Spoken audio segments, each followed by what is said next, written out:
Here in Gladstone, we've always made things. We're a town with manufacturing at its heart. We have a long history as an industrial powerhouse, enabled by our world-class deep water port.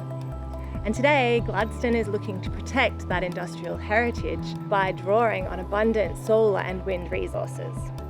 Work by Beyond Zero Emissions shows a renewable energy industrial precinct in Gladstone will create 11,000 local jobs and generate an additional $2 billion in revenue by 2032.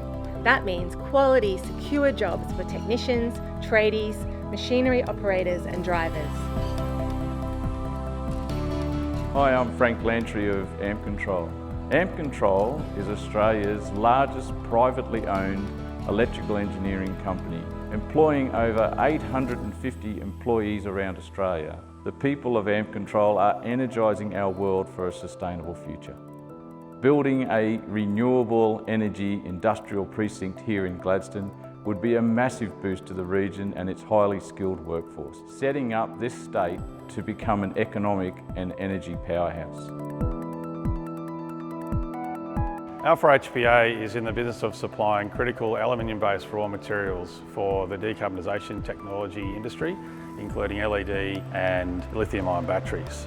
Alpha HPA is committed to 100% renewable energy supply for our operations, setting a backbone to be able to do that by providing the raw materials right here with Australian-made products and Australian-sourced raw materials. The Renewable Energy Industrial Precinct will create jobs for Gladstone.